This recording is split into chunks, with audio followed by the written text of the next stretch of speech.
My name is Kira Walker and welcome to my channel. This video is about the massive age gap between my eldest daughter and my youngest son. There's 13 years in between them, and I just wanted to give you a 5 lists of pros and 5 lists of cons in having children with these age gap. Now, I had my eldest daughter when I was 21 and my husband was 24. She was an accident and she knows this, but we sat down and we talked it out and we both really wanted her, and she knows that she's wanted, even though she wasn't planned. That's life sometimes. Mother Nature knew best. So we had her when we were quite young and we weren't ready to be parents at all. My youngest was planned, and I guess I should really explain why such a massive age gap, how that happened. I always knew that I would have a second, but when I had my eldest, I was, wasn't ready to really start a family. It was just thrown upon me, and you just deal with it. But I was still trying to figure out how what I want to do in life and my career, and I was still in that party stage. I still hadn't got that out of my system, and you shouldn't. When you're 21, you should be going out, enjoying life, travel the world and do all the things that doesn't tie you down, because you don't have to. So I still was in that mind frame when I had my eldest, and just because I wasn't ready to have a second, we were making excuses. We were like, well, we need to get a house first, we need to be established in our career. We were still thinking like that, and I had Jamie when I was 34. So I guess if Alicia wasn't an accident, that's probably when we would start a family. I wouldn't like to think we started that late, that we would start a bit sooner, but it's just the years just goes like that, and we just couldn't believe that, like the massive age gap between them. It definitely wasn't planned that way. It's just happened that way. So let me get straight into the pros and cons. Now let me do the pros first. On my number 1 list is time. So you get to spend more time with each one of your kids than if you had 2 young ones or 3 young ones under the age of 5, for example, because you could focus on the youngest, where you don't have a toddler trying to fight for your attention. And I think that's nice, because you have a teenager or an 8-year-old or 7-year-old that just don't need you as much, and time is important when you're having a new baby. That's when you could want to focus on your youngest, and yeah, so time is in my pro. And number 2 is the development stages. So they are in different development stages. You got my eldest, who's we could go out for a nice meal with, we could sit down, have adult conversation, we could do so much activities with her that doesn't involve us having to come home at 7 o'clock at night to get them to bed. And then you have my youngest, who is still, everything in life is beautiful. Bubbles are amazing, the magic comes back, Christmas comes back. So we all start to be kids again, and I get to enjoy both aspects of the different development stages. And number 3, I put this down as school fees, because I think with not having like children so close together, it means you could help them with the school fees. My eldest is going to university next year, and we can't believe how much that fee is. And I might do a video on university versus work, because that's a topic I'm actually very interested in. But anyway, yes, school fees. If we had like kids in such close gap, then I don't think we'd be able to support them financially like we can support Alicia when she goes to university. And number 4, help.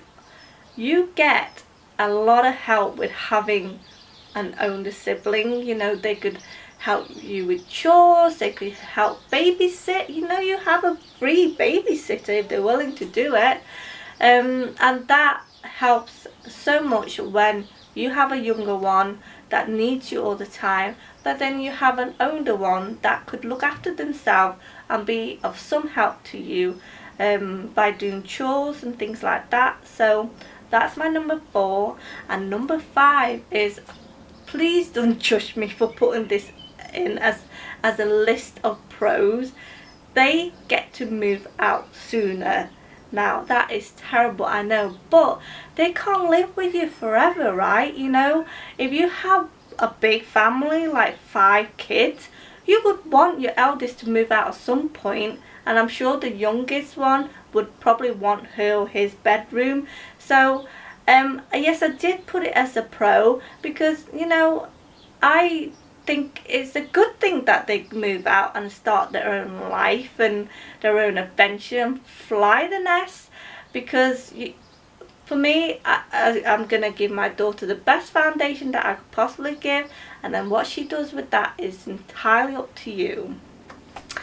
So let's move on to the cons. So my number 1 for the cons is starting all over again. Like, you have to buy pram, you have to buy everything again, the sleepless night. I know you get that anyway with your first child, with any baby you have, but all that is starting all over again. You had more energy maybe when you're younger, and probably less energy when you're older, and you don't keep everything, right? You don't keep, well, we definitely didn't keep everything. Every time we move house, we need to clear all the toys, all the baby stuff that we had kept in storage, saying to ourselves, we're going to have another kid, we're going to have another kid. It just never happened.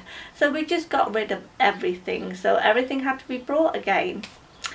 And number 2, I put down finance for cons, and it could very well go into the pro section, because I guess when you have 2 kids around the same age, financially you think you have all the items, so you don't have to buy it all again. So that but that's why I put it in the cons, because you do have to start buying everything again. And yeah, it's a lot of money, right, to start new. You can't pass your own clothes to your younger sibling. You can't you can't use the same pram, can't use the same car seat, so you really have to start all over again financially as well. And number 3, I put this as a con, because you know, you're a lot older when you and some people say, well, age doesn't matter really. You could argue that you're financially more secure when you're older, but I think I put this as a con, because like having young kids, it means that your pension pot is moving back a little bit more. You know, most parents might be at a stage where they're moving on to be grandparents, and we're still getting the teens, right? So that is a negative in one way, because yeah, you've got children you're still looking after at home, when some family, you know, they're off to university, they've flown the nest, and you still got all the young family burden, if you like. So that's why I put age and being older as a con. And number 4, your children is really being brought up as if like they are the only child. So they don't have anyone to play with, they don't have anyone to share things with, and so it could be a very, very lonely upbringing. And I have to play with my youngest all the time because, you know, he doesn't, Alicia won't play with him all the time. Well, I love to see it when you have two brother and sister around about the same age group, and they get up to all sorts, right? Me and my sister, we're only a year, a month and 10 days between us, and we had the same circle of friends, you know, we went to the same activities. So yeah, it was it's not good for the children, I don't think, to kind of be the only child in versus having someone to play with, having, you know, a closer age gap maybe. And number 5, it's really difficult to plan day out and travel. If you got a teenager who's like mine, are into shopping and social media and like high level activities that your youngest can't do, like my youngest are still going to soft play, still going to parks, still enjoying shallow swimming, you know. And so trying to plan a day out that suit the massive age group where one of them's not bored. Like Alicia doesn't want to go to soft play, and Jamie definitely don't want to go shopping for clothes. So planning day out is really difficult, and planning a holiday I find is difficult as well, where the family room tends to don't, you know, my eldest would want her own bed and she wouldn't want to share with Jamie. But again, you could make them share. I should really make them share. But you're really paying for your elders as adults in some places. You know, some places you're paying adult price. If they 9+, or the flight, you're having to pay for an adult price. So yeah, travel and day out is difficult to make everyone happy. So there's my pros and cons with having a massive age gap between the two children. I hope that helps you in some way if you're thinking about having another one. People say that time, it's never a good time to have another kid. So you want to do it, just do it, right? And I could have put this, I think one of the key things that people worry about having a kid with such big age gap, that they won't get on. But I didn't list that down, because if you have, that really doesn't matter. You know, you could have young children that's close together and they hate each other, like they fight like cats and dogs and they just don't get on at all. Or you could have the big age gap and the eldest just become the mother, or the big brother that really takes care of them, and the little ones. So I think that's depending on the actual child, whether they get on or not. That has nothing to do with the age gap at all. Some kids would do better when, you know, they don't have to share everything, they have different friends. So I didn't put that down as pros and cons. You know, that could happen, doesn't matter what age gap it is. I hope this video helped you, and please subscribe if you like this video, and stay on my channel, check out other videos, and thank you for watching. Bye bye.